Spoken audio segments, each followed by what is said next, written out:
always the way, right guys? You have a whole bunch of fun on your car, you thrash on it, and then something breaks and it needs fixing. Well, it's not something to get down about. This is actually something I really enjoy about cars, is that you're constantly learning something new, constantly growing and all that kind of thing. So yeah, well, if you don't already know, I think I've mentioned this in a previous video, I thought I had a vacuum leak and I've had a bit of idle hunting issues. The car seems to want to, stall out when I'm changing gears or stopping at the, the stoplights, turning the car, like when I'm driving really slowly and I want to do a U-turn. So, anything that's kind of putting a little bit extra strain on the engine and it just wants to stall out. And RB25s are renowned for this issue. And that's simply because of the idle air control valve. So we're going to take that off today and we're going to clean it.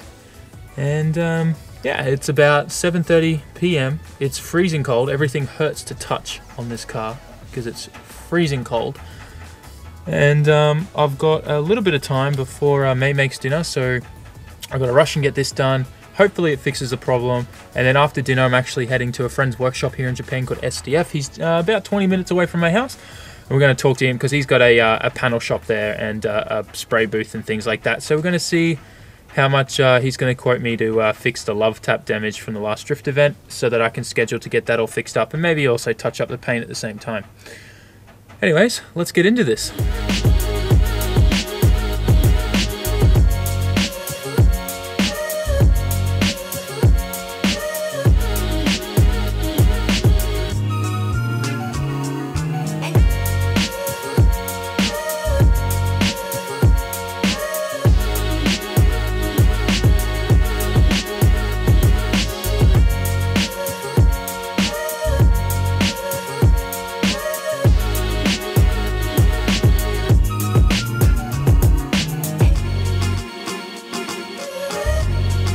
Okay guys, so this is the notorious idle air control valve for the RB25. Now you would have seen the video, it's at the back of the manifold here, or the side of the manifold really, and it's a little bit of a pain in the ass to get to.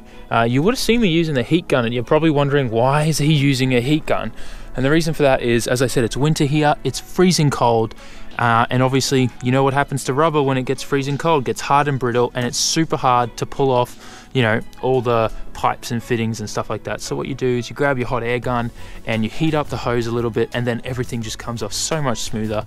Little trick I learned from Okachan at Yashio Factory. He was telling me that one day.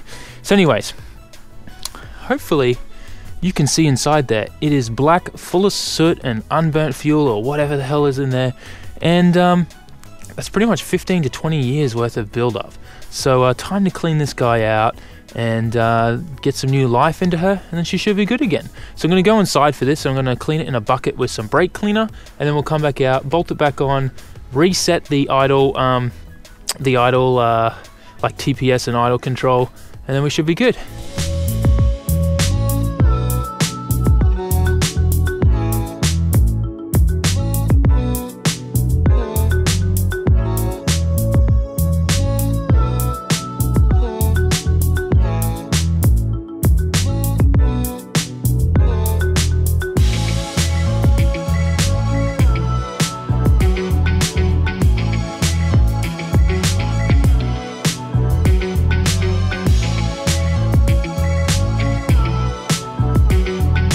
Okay, so I finished cleaning the idle air control valve, and you probably saw on the time lapse that I managed to clean out a whole bunch of gunk.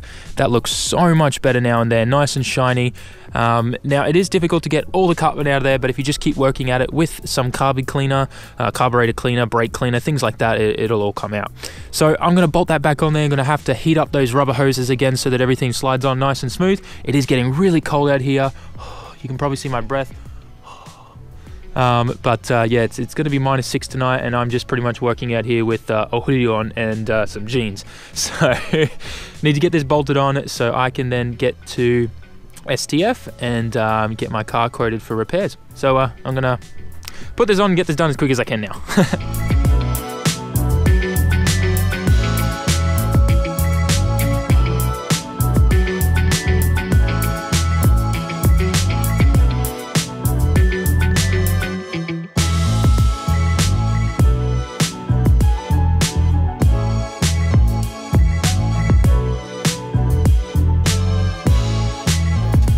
Alright, so I'm ready to go now. I got the idle air control valve bolted back on.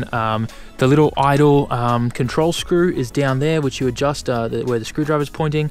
And the way that you need to set your idle is you warm the car up, start it up, warm it up. If it doesn't idle when you start it up, just adjust the screw so it can idle at least. It's okay if it's a little bit higher RPM than normal. You just need the car to get to running temperature. Once the car is at running temperature, then what you do is you unplug both plugs on your TPS or your single plug on the TPS, depending what version TPS you have. And then you play with the screw and adjust it so that the car's around 650 to 700 RPM. At the same time, you need to make sure your aircon's not on, you don't have lights on, or nothing that's going to put an extra load on the engine. So once you've done that and it's sitting at about 650, 700 RPM, then you can plug your TPS back in, and that's your idle configured. And that's how you do it with the stock ECU. And yeah, pretty much anything for an RB25 Series 1, Series 2 and Neo, it's the same process. So I'm going to do that now, and hopefully it starts up and doesn't have a problem. All right, let's start her up. Make sure we're in neutral. Yeah, we're good.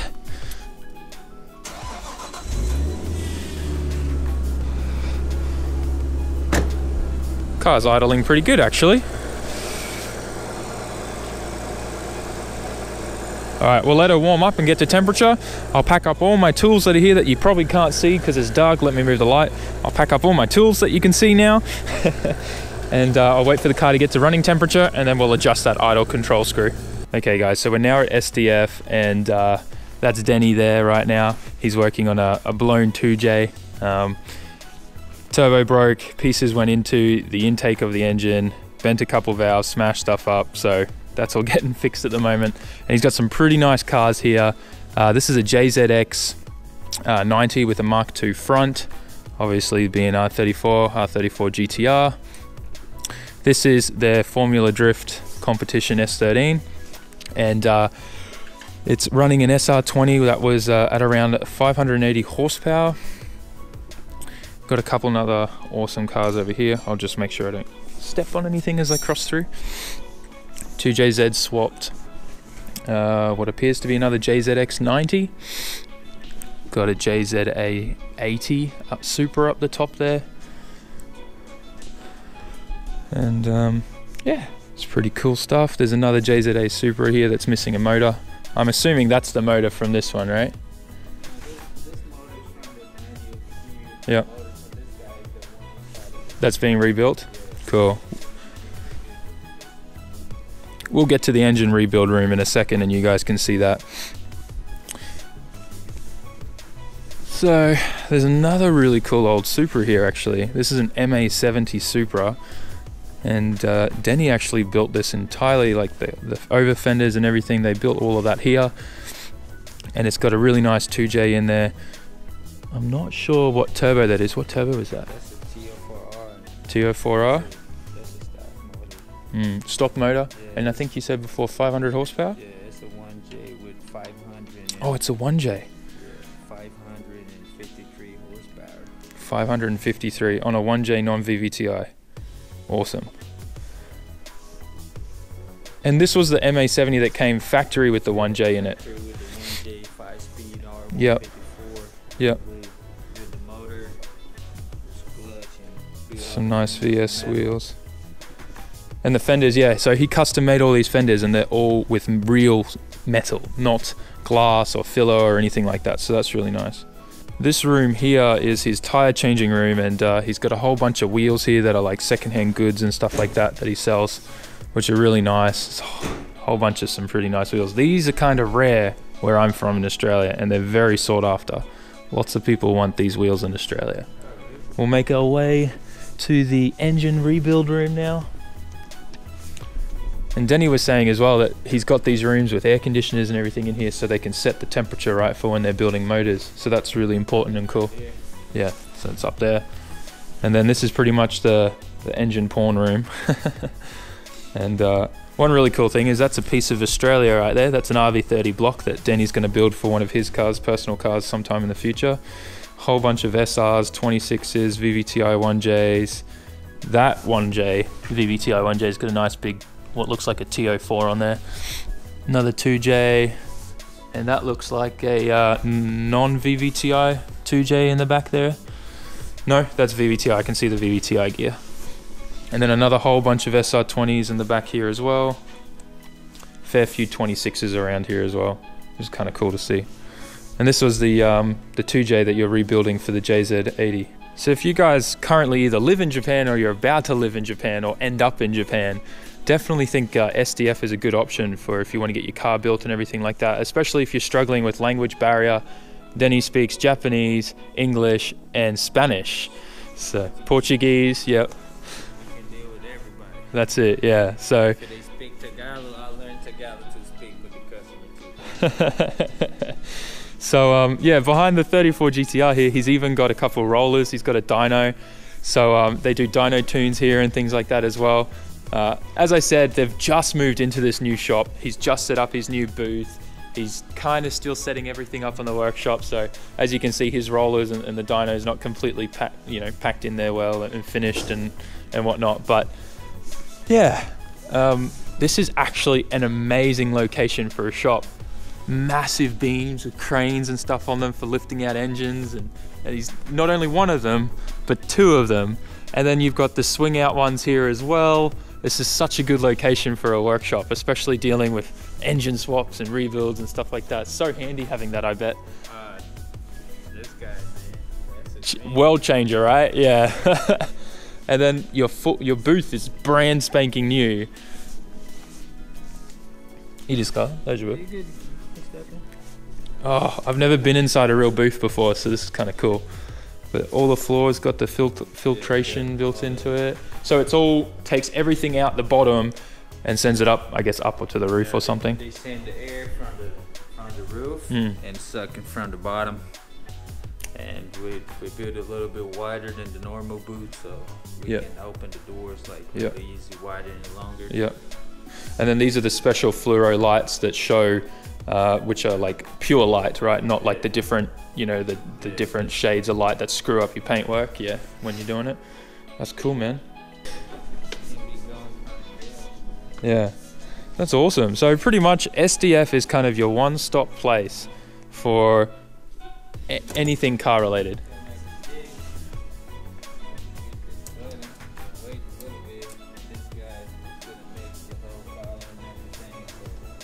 That is cool. I've never seen one of these before. You don't waste like a lot of material. Yeah, it keeps it all active, right? Just keeps mixing it all. Whoa, things kind of sounds like it's about to take off. All the ones on the bottom too. So it just stops it from like separating and going off. That's really cool. And you do that once a day?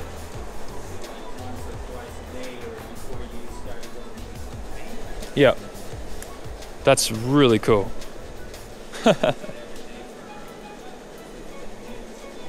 That's amazing. Cool.